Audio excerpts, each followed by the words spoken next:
तो प्रिय विद्यार्थियों, प्रिस्कार क्लासेज सरदार सिर के यूट्यूब चैनल पर आप सबका हार्दिक अभिनंदन है। इस लॉकडाउन के दौरान प्रिस्कार अपने यूट्यूब चैनल पर राजस्थान के अन्य टॉपिक व इतिहास के प्रमुख श्रृंखलाओं के रूप में आपके सामने प्रस्तुत करने जा रहे हैं। और सबसे पहला हमारा टॉपिक रहेगा इतिहास, और इतिहास में हमारा पहला टॉपिक रहेगा राजस्थान की प्राचीन सभ्यताएं। राजस्थान की प्राचीन सभ्यताओं से पहले हम लोग इतिहास का प्रारंभिक परिचय करते हैं। इतिहास की बात करें तो इतिहास का शाब्दिक अर्थ की बात करें तो अतीत का वर्तमान अध्ययन, यानी अतीत के वर्तमान अध्ययन की जो प्रक्रिया है, इस प्रक्रिया को इतिहास कहा जाता है। इतिहास की बात करें तो काल के आधार पर इतिहास को 3 भागों में विभाजित किया गया है।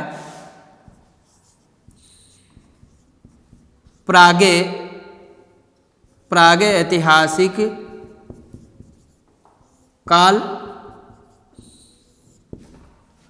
और आदि ऐतिहासिक काल और ऐतिहासिक काल। तो काल के आधार पर इतिहास को 3 भागों में विभाजित किया गया है। प्रागैतिहासिक काल, आदि ऐतिहासिक काल और ऐतिहासिक काल। प्रागैतिहासिक काल की बात करें तो वह कालखंड होता है जिसमें सभ्यता और संस्कृति व मानव की उत्पत्ति के संदर्भ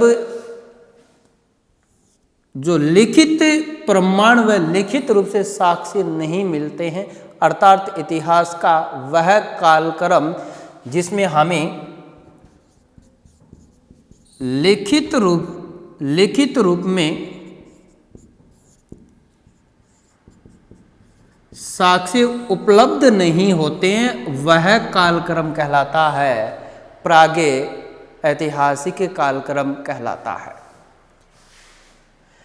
आदि ऐतिहासिक काल की बात करें तो आदि ऐतिहासिक काल सभ्यता व संस्कृति का वह कालखंड जिसमें लिखित जानकारी यानी लिखित साक्ष्य तो उपलब्ध है परंतु अपठनीय, यानी लिखित जानकारी तो प्राप्त होती है परंतु पढ़ पाने में समर्थ नहीं है, और वह कालक्रम कहलाता है इतिहास का आदि ऐतिहासिक। ऐतिहासिक काल की बात करें तो मानव की सभ्यता और संस्कृति का वह कालक्रम जिसमें लिखित जानकारी भी प्राप्त होती है और पढ़ पाने में भी समर्थ है, वह कालक्रम कहलाता है ऐतिहासिक काल। हम लोग आदि ऐतिहासिक काल की बात करें तो ये आदि ऐतिहासिक काल है, इसमें लिखित जानकारी तो उपलब्ध है परंतु अपठनीय, यानी इस जानकारी को पढ़ नहीं सकते। और इनके संदर्भ में बात करें तो हमारे इतिहास में एक सभ्यता आती है जिसका नाम है सिंधु घाटी सभ्यता। सभ्यताओं की बात करें तो विश्व की जो समस्त सभ्यताएं हैं वो सभी सभ्यताएं आदि ऐतिहासिक काल का भाग मानी जाती है, चाहे सिंधु सभ्यता हो या इनके समकालीन विश्व के अन्य सभ्यता जैसे मेसोपोटामिया,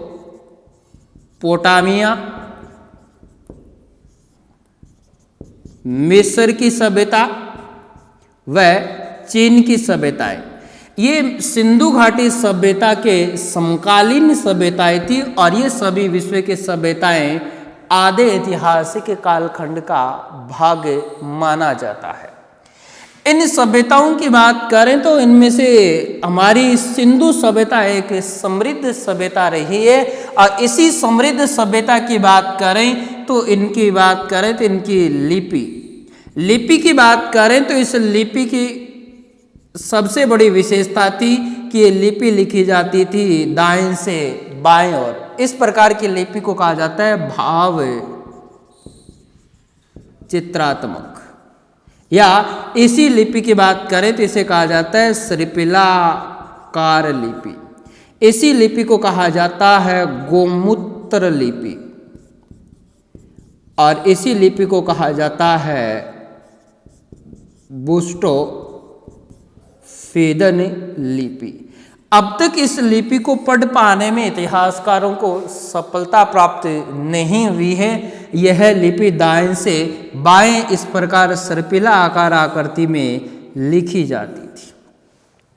इसी की बात करें तो इसी सभ्यता की बात करें तो इसे हड़प्पा सभ्यता के नाम से भी जाना जाता है। इस सर्वप्रथम इस सभ्यता का खोजा गया स्थल था सिंधु घाटी का, वो था हड़प्पा था।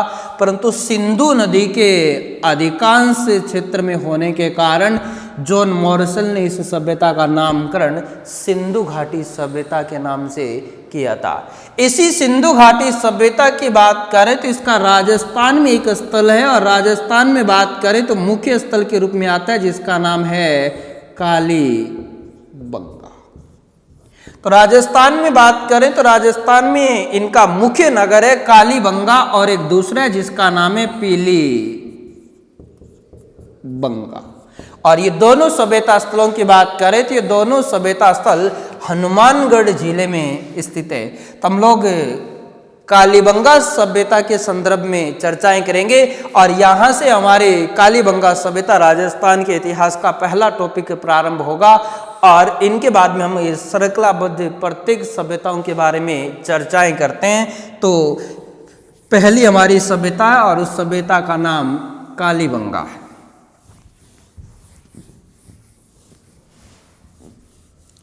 कालीबंगा सभ्यता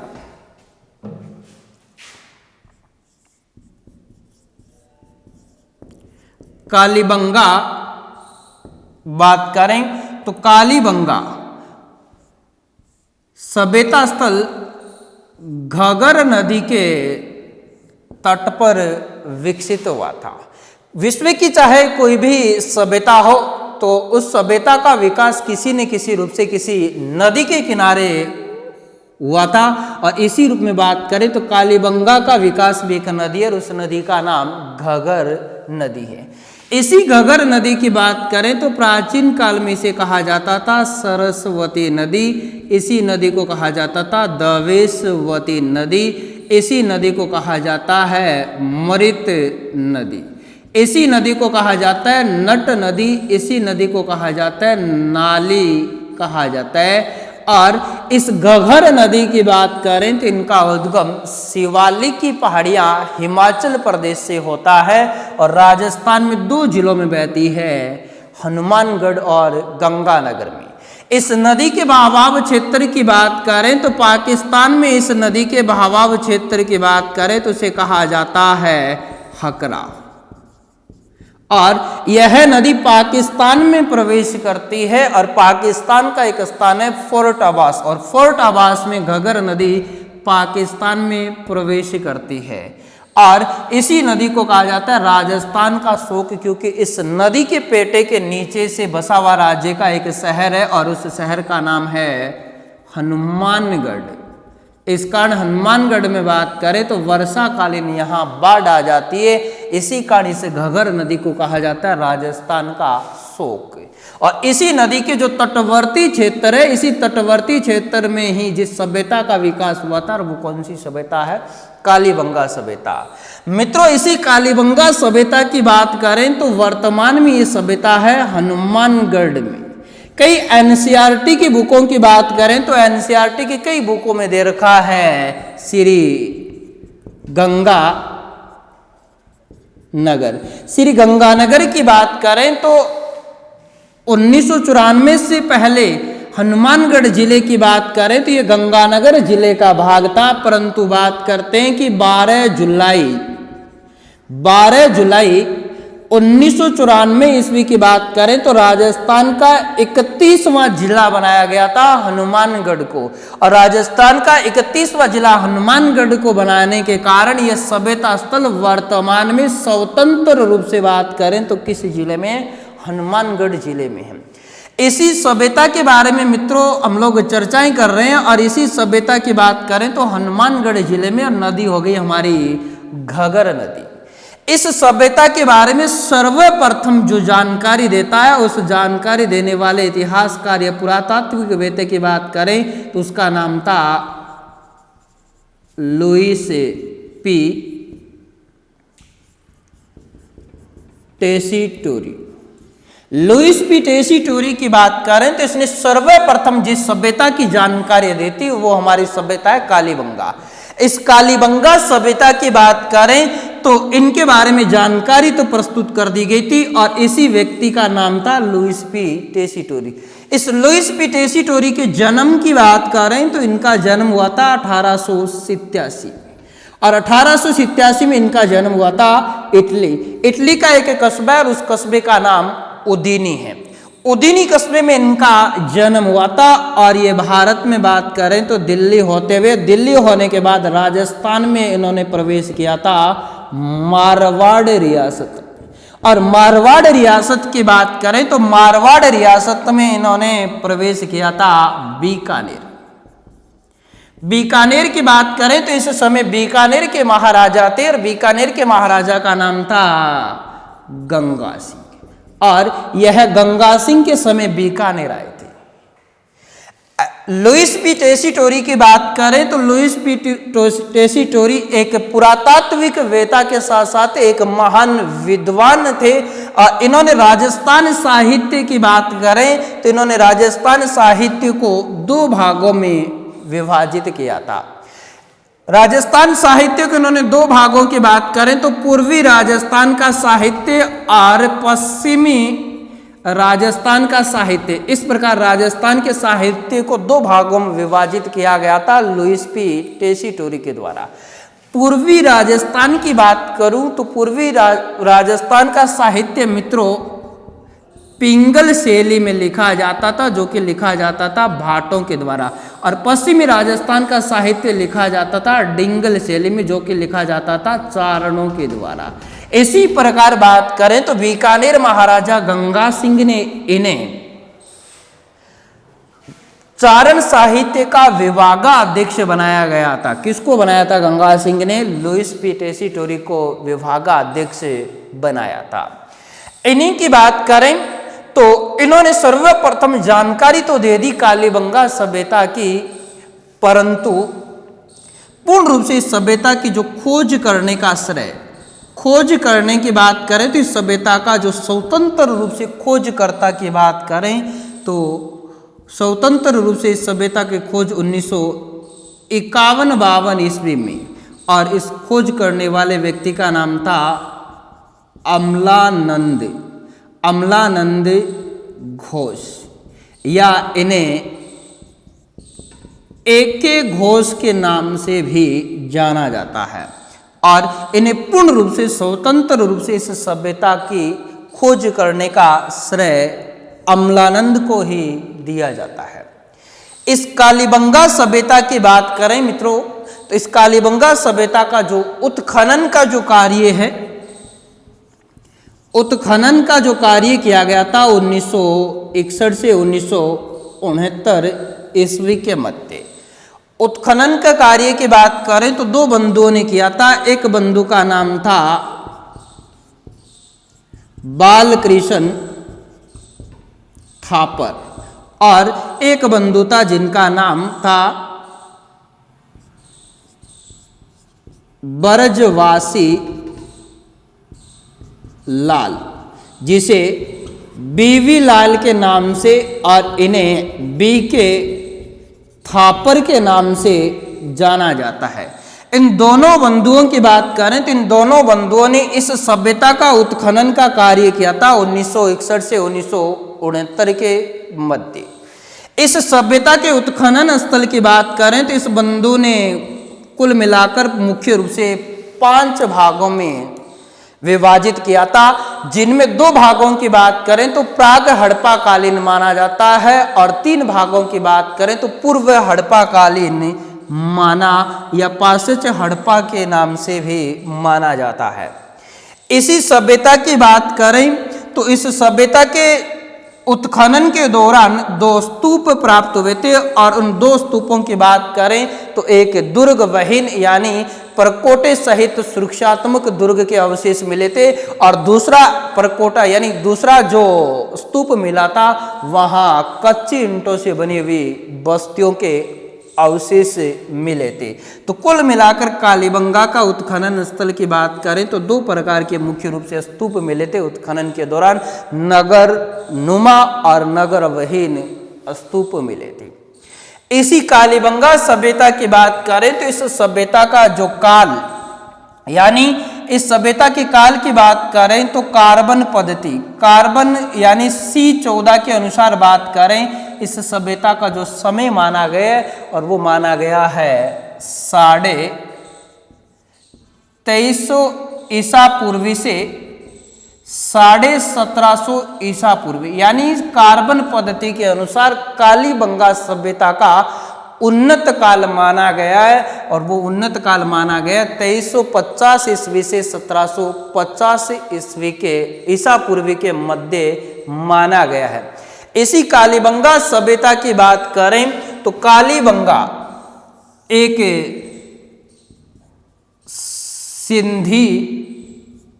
सिंधी भाषा का शब्द है जिसका शाब्दिक अर्थ की बात करें जिसका शाब्दिक अर्थ होता है काले रंग की चूड़ियां। काले रंग की चूड़ियां होता है, सिंधी भाषा में बंगा का मतलब चूड़ियां होता है। इसी कालीबंगा सभ्यता की अन्य हम लोग विशेषताएं बात करें तो इनकी सबसे बड़ी विशेषता यह मानी जाती है कि स्वतंत्र भारत का स्वतंत्रता के बाद पहला उत्खनित पुरातात्विक स्थल माना गया और वो माना गया है कालीबंगा। कालीबंगा की बात करें तो इनकी अनेक विशेषताएं और सबसे पहली विशेषता की बात करें तो इनमें आती है कि इस सभ्यता की सड़कें एक दूसरी को समकोण पर काटती थी। इस सभ्यता की सड़कों की सबसे बड़ी विशेषता थी कि सड़कें एक दूसरी को समकोण पर काटती थी। इन सड़कों की बात करें तो जहां इस प्रकार की सड़कें एक दूसरी को समकोण पर काटती थी वहां इस सभ्यता के बने हुए थे मकान। यानी इस प्रकार के इस सभ्यता की बात करें तो यहाँ इस प्रकार से इनके मकान बने हुए थे जहां एक दूसरे पर सड़कें समकोण पर काटती थी, वहां इस सभ्यता के मकान बने हुए थे। और इन मकानों की बात करें तो मकानों की सबसे बड़ी विशेषता थी कि मकानों के दरवाजे या खिड़कियों की बात करें तो वो सड़क की तरफ न खुलकर विपरीत दिशा में खुलते थे। कालीबंगा के अधिकांशतया मकानों की बात करें तो वो बने हुए थे कच्ची ईंटों के। अधिकांश मकान कच्ची ईंटों के बने हुए थे, परंतु बाद में इन मकान निर्माण में पक्के ईंटें प्रयुक्त ली गई थी और इन्हीं ईंटों के कारण, कच्ची ईंटों के कारण इस सभ्यता को कहा गया था दीनहीन बस्ती की सभ्यता कहा गया था। इन ईंटों की बात करें तो इन ईंटों का अनुपात था, यानी ईंटों के अनुपात की बात करें तो ईंटों का अनुपात था 30:15:7.5। ये कालीबंगा से जो प्रयुक्त ईंटें थी इन ईंटों का अनुपात था। ऐसी कालीबंगा सभ्यता की बात करें तो यहाँ जो सड़कों के किनारे जो मकान बनाए गए थे, इस प्रकार के मकान निर्माण की पद्धति को कहा जाता है ऑक्सफोर्ड पद्धति, या ऐसी पद्धति को कहा जाता है ग्रिड पद्धति, इसी पद्धति को कहा जाता है जाल पद्धति, या इसी पद्धति को कहा जाता है चेम्सफोर्ड। यानी कालीबंगा सभ्यता की बात करें तो मकान निर्माण की प्रक्रिया जो पद्धति थी, उस पद्धति को ऑक्सफोर्ड पद्धति, ग्रिड पद्धति या जाल पद्धति या चेम्सफोर्ड पद्धति कहा जाता है। इन्हीं सभ्यता की बात करें तो इस सभ्यता में यहाँ जो मकान पाए गए हैं, उन मकानों में पाई गई है दरारें, और इन दरारों से अनुमान लगाया जाता है कि